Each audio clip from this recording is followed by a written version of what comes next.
Hey everyone, this is Samsul Arifin Piyash and you are watching Noob Rider. Welcome to another blog. আজকে ভিডিওর intro দেখে তো বুঝে গেছেন আমি একটা ক্যাম্পিংয়ে যাচ্ছি, ক্যাম্পিং সাইটে। এটা ঢাকা থেকে খুব বেশি দূরে না, আপনার ঢাকা থেকে অ্যাপ্রক্সিমেট 24 কিলোমিটার দূরে লাঙ্গলবন্দ নামে একটা জায়গায়। ওখানে হলো হিন্দুদের একটা তীর্থস্থান আছে, তার ঠিক পাশেই রিভিউনো অ্যাডভেঞ্চার। তো এর আগে আমি এখানে গেছিলাম আরও 2-3 বছর আগে। তো তখন বাইক নিয়ে যাই নাই বা তখন কোনো গ্রুপে যাই নাই, জাস্ট হচ্ছিলো দিনের বেলা ওখানে যেয়ে ঘুরে চলে আসছিলাম। তো বিডি বাইকার থেকে আপনার হচ্ছে হলো একটা ইভেন্ট স্টার্ট করলো যে কোথায় আপনার ক্যাম্পিং করলে ভালো হয়। তো ওনারা 3-4টা লোকেশন দিছিল, তা আমি আল্লাহ করতেছিলাম যে লোকেশনটা যেন এটাই হয়, আমার বাসার কাছে হয়, আমার সুবিধা হবে, অফিস থেকে ছুটিও নেওয়া লাগবে না সে কারণে। তো আল্লাহর রহমতে হচ্ছিলো ওনাদের ইভেন্টটা আসলে এই জায়গায় পড়ছে এবং আমি এবং আমার ফ্রেন্ড মারুফ এই দুজন মিলে হচ্ছিল আমরা এখন আপনার রিভিউনো অ্যাডভেঞ্চারের দিকে যাচ্ছি। আজকে বৃহস্পতিবার, গাড়ির চাপ একটু বেশি। আমি বিশেষ করে শনি একটা ইউটার্ন ঘুরতেই আমার প্রায় আধা ঘন্টার উপরে লেগে গেছে। তো চলেন তাইলে সামনে আস্তে আস্তে যেতে থাকি। ঢাকা চিটাগাং হাইওয়েতে আমার কাছে রাত্রে রাইডিং করাটা অনেকটা একটা রিয়েল লাইফ গেমিংয়ের মতো লাগে, কিন্তু বৃহস্পতিবার রাইড করাটা আসলে খুব পেইনফুল, কেননা ওই পাশের রোডে প্রচুর জ্যাম। সবাই হচ্ছে হলো আপনার এই পাশের রোডের রং সাইডে চলে আসছে। তো এই যে মৌচাক পর্যন্ত আসতে আসতে আসলে খুব ভালোই ঝামেলা গেছে, কেননা কন্টিনিউ যদি ওপাশ থেকে রঙের গাড়ি আসতে থাকে আর রাস্তায় ট্রাক বাসের চাপ এত বেশি যে আপনি যে কোনো গ্যাপ দিয়ে বের হবেন সেটারও আসলে উপায় থাকতেছে না। তো এই কারণে আসলে আমার কাছে হচ্ছিল বৃহস্পতিবারটা আমি সবসময় অ্যাভয়েড করতে চাই, বিশেষ করে যাওয়ার সময় বৃহস্পতিবার এবং আসার সময় শনিবার। এমন কিছু করার নাই, শুক্রবার ছুটি হয় হচ্ছে হলো আসলে ক্যাম্পিংয়ের ডেটটা ওইরকমই পড়ে। এটা আসলে আমার জন্য যেমন সুবিধা হয়েছে, আবার অনেকের জন্যই সুবিধা হয়েছে। তো অনেক ভাইয়েরা অনেক দূর থেকে আসছে, সবাই আসলে 3টা-4টার দিকে চলে গেছে, কিন্তু আমার বন্ধু মারুফ তার কাজ শেষ করতে করতে অলমোস্ট 9টা বেজে গেছে। তো ওকে ওর পিক আপ লোকেশন থেকে নিয়ে এখন আমরা চিরাং রোডের এদিকে আছি, এখন যাচ্ছি। তো যেতে যেতে আপনাদেরকে একটা কথা বলে রাখি, এই যে আমাদের সামনে 2জন রাইডার দেখতেছেন আপনারা, 2জন বলতে হেলমেট ছাড়া। তো এরা হচ্ছে আমাদের সাথে কাশপুর পর্যন্ত একটু প্যারা দিছে। এদের একটা গ্রুপ আছে, আপনারা দেখবেন সামনে যতক্ষণ যাচ্ছি। এরা অ্যাকচুয়ালি করতেছিল কি, আপনার ওই রোডে হচ্ছিল তারা এক ব্যাগ থেকে আরেক ব্যাগে গাঁজা নিয়ে নিয়ে খাচ্ছিল। আমরা যখন তাদের ক্রস করি তখন স্পষ্ট গন্ধ আসতেই গেছিল এবং তারা এটা করতে করতে তার রাস্তার 2 সাইড ব্লক করে তারা চালাচ্ছে। একে তো তাদের হেলমেট নাই, তার উপরে তারা এই কাজ করতেছে। আসলে এই স্বাধীনতা যেটা বলে পরের স্বাধীনতা, সেটার পরে আসলে পুলিশের ওইভাবে আসলে চাপ না থাকায় এরা যা ইচ্ছে তাই করতেছে। এদের জন্য আসলে আমরা সাধারণ বাইকাররা গালি খাই। তো আমরা সাধারণ বাইকাররা যাতে গালি না খাই, আমাদেরই উচিত এদের প্রোটেস্ট করা, কিন্তু এদের প্রোটেস্ট আসলে করবেন কিভাবে? প্রশাসনের অবশ্যই সাহায্য লাগে, আপনি তো আর নিজে যেয়ে মারামারি করবেন না। তো এটা একটা আসলে প্যাথেটিক জিনিস। দেখেন 3জন 2জন যে যেভাবে পারছে, একজনেরও হেলমেট নাই। এটা কোনো ক্রেডিটের বিষয় না যে আপনি হাইওয়েতে চালাচ্ছেন হেলমেট ছাড়া, এটা আপনার কাছে কোনো ক্রেডিট না। আপনি চালাচ্ছেন আহাম্মকের মতো হেলমেট ছাড়া, এটা আপনি আহাম্মকি হবেন, সবাই আপনাকে গালিই দিবে। তো সেফ রাইডিং সবার জন্য আসলে দরকার, কারো মৃত্যুই কাম্য নয়। তো আপনারা যেই বের হন, আমি যেমন এলাকার মধ্যেও যদি বের হই ম্যাক্সিমাম সময় হেলমেট পরেই বের হই, এটা আমার অভ্যাস হয়ে গেছে। এই অভ্যাসটা সবাই আসলে চেষ্টা করবেন, পুলিশ থেকে বাঁচার জন্য না, আপনার নিজে বাঁচার জন্য হেলমেট ইউজ করবেন। তো চলেন তাহলে এই ছাত্রীদের আপাতত বিদায় দিয়ে সামনে বাকি কথা শেয়ার করতেছি। আমরা মদনপুর চলে আসছি, আর বেশি দূর নাই। মদনপুর থেকে লাঙ্গলবন্দ জাস্ট 3-4টা স্টপেজ পরেই। আমি আগে এখানে মদনপুরের পরে আপনার মালিবাগ চাকরি করতাম লিটল মোটরসে। তো এই রুটটা আমার কাছে খুবই পরিচিত এবং এই রুটে অনেকদিন পরে রাত্রে এসে আমার চালাতে খুবই ভালো লাগতেছে। ফগ লাইট মাস্ট এই রোডে, আর কোনো অপশন নেই, কেননা হেডলাইটের আলো দেখাই যায় না।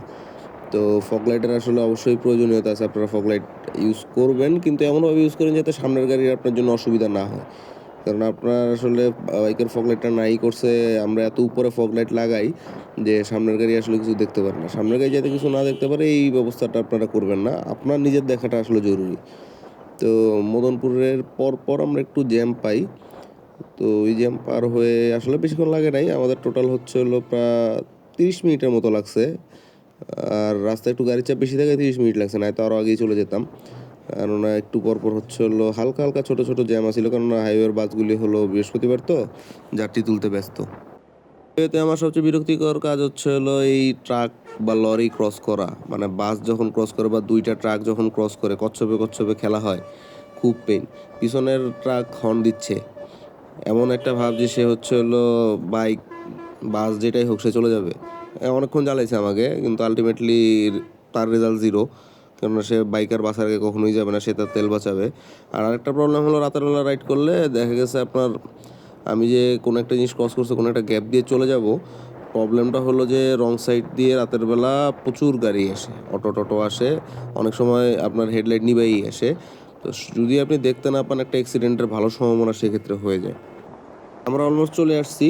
এই লাঙ্গলবন্দের এখান থেকে ব্রিজের নিচ দিয়ে ইউটার্ন নিলেই হচ্ছিল আমরা পৌঁছে যাব। ভিতরে আরও হয়তো 3-4 কিলো যাওয়া লাগবে। ওটা মেন হাইওয়ে শেষ, হাইওয়ের চিল আপাতত শেষ, এর বাকিটা হচ্ছে হলো ভিতর ভিতর দিয়ে যেতে হবে। তো চলেন তাহলে একবারে ডাইরেক্ট ক্যাম্প সাইটে যেয়ে কথা বলি। ক্যাম্প সাইট আসলে বলছিলাম যে চলে আসছে বলাটা আসলে ভুল হয়েছে। প্রথমত হলো ক্যাম্প সাইট অনেক ভিতরে, 2 নম্বর হচ্ছে হলো গুগল ম্যাপের লোকেশন আমাদের প্রথমে এক জায়গায় দেখাইলো যে ওখানে হলো রাস্তা ক্রেন দিয়ে মাটি খোঁড়া, মিনিমাম হচ্ছে হলো আমার 4-5টা বাইক বরাবর দাঁড় করালে হচ্ছে হলো হাইট হবে না, এত কটুক গর্ত ওই রাস্তা দেখাচ্ছে। তারপরে আরেকটা রাস্তায় নিয়ে আসলো, সেটা হলো দেখাচ্ছে যে খালের মাঝখান দিয়ে নিয়ে যাচ্ছে। জানি না গুগল ম্যাপে আসলে এই লোকেশনগুলি কীভাবে পায় তারা। এই যে এখন যে লোকেশন দিয়ে যাচ্ছে এটা দেখাই না, অথচ এইটাই একমাত্র রাস্তা বর্তমানে ওখানে যাওয়ার। তো আমি গুগল ম্যাপের উপর বিশ্বাস করে আসলে ঢাকার বাইরে আমি কমফোর্টেবল না। চিটাগাং এবং ঢাকা সিটির ভিতরে গুগল ম্যাপ ইজ ওকে, কিন্তু আমি এর আগেও যেমন রূপপুর ঈশ্বরদী যেও আমি সেম সিচুয়েশনে পড়ছিলাম, গুগল ম্যাপের লোকেশনের অবস্থা খুবই বাজে হয়, এখনও একই পাইছি। তো ক্যাম্প সাইটে যাই, তারপর দেখি কি করা যায়। Welcome to Riverino adventure camp site, আমাদের তাবু camping organized by BD biker. Thank you BD বাইকারকে এরকম একটা ইভেন্ট আয়োজন করার জন্য। ওই যে দেখতে পারতেছেন ওখানে ব্যাডমিন্টন খেলতেছে, হ্যালোজেন যেখানে লাগানো আছে, তারপরে এই যে তাবুগুলি দেখা যাচ্ছে। আমরা ক্যাম্প সাইটে এন্টারের রাস্তাটাও একটু থ্রিলিং, ভালোই লাগছে।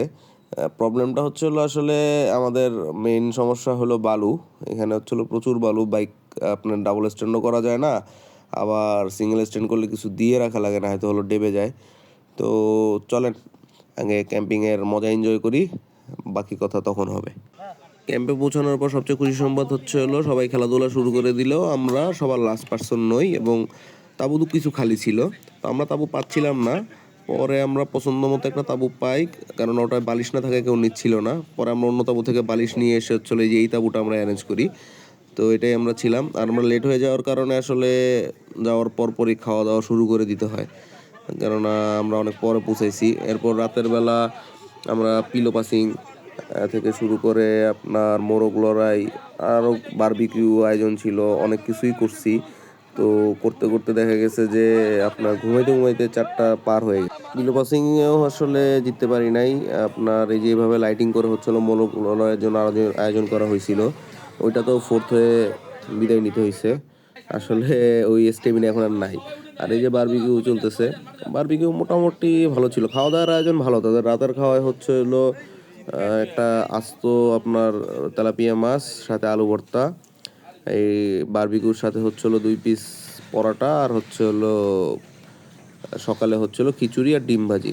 তো এই যে সকাল হয়ে গেছে, সকালে আমরা বেশিক্ষণ স্টে করি নাই, কারণ হচ্ছে হলো পোলাপাইন সব মিক্স অনেকেই সারা রাত জেগেছিল, আমরাও 4টার পরে ঘুমাইতে গেছি।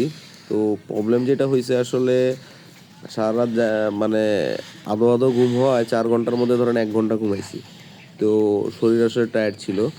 তো কাজ তো শেষ, এই হিসাবে হচ্ছে হলো আপনার আশপাশ কিছু সাইট সিইং আমরা দেখে কায়াকিং কিছুক্ষণ করে আমরা রওনা দিয়ে দিচ্ছি হচ্ছে হলো আপনার 10টার দিকেই, 10:30টার মধ্যেই বাসায় পৌঁছে গেছিলাম। এটা বিষয় না।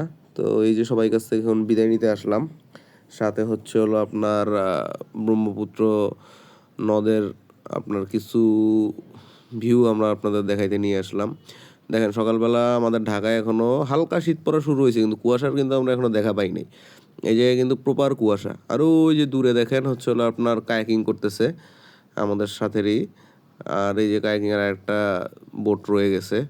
তো ওভারঅল বিডি বাইকারের আয়োজন ভালো ছিল। এবং বিডি বাইকারের আয়োজনের সাথে আপনার বলতেই হবে যে মানে ওভারঅল আমরা একটা ভালো রাত কাটাইছি।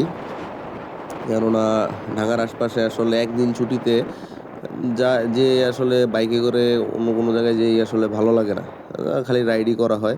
তো এটা একটা ভিন্নধর্মী আয়োজন ছিল।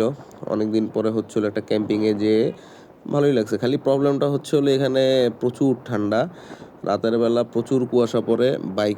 সকালবেলা উঠে দেখি বাইকের অবস্থা 12টা বেজে গেছে। তো সকালে উঠে আগে বাইকের কিছুক্ষণ পরিষ্কার করা লাগছে, কারণ না কুয়াশা এমনভাবে পড়ছে আমি বাইক অটোমেটিক ধোয়া হয়ে গেছে আমার। তো ওভারঅল ট্যুর ভালো ছিল। বিডি বাইকারকে থ্যাংক ইউ অ্যাগেইন যে এই ধরনের সুন্দর একটা ট্যুরের আয়োজন করার জন্য। ঢাকার দিকে রওনা দিতে দিতে ভিডিওটা তাহলে এখানেই শেষ করে দেই। আর ভিডিওতে কোনো কিছু ভালো লাগলে অবশ্যই চ্যানেলে একটা সাবস্ক্রাইব করে দিবেন, ভিডিওতে একটা লাইক কমেন্ট করে সাথে থাকবেন। ভিডিওতে কোনো কিছু খারাপ লাগলে অবশ্যই কমেন্ট করে জানাবেন। দেখা হবে সামনে কোনো ভিডিওতে, সেই পর্যন্ত সবাই ভালো থাকবেন, সুস্থ থাকবেন। খোদা হাফেজ। Signing out, Noob rider.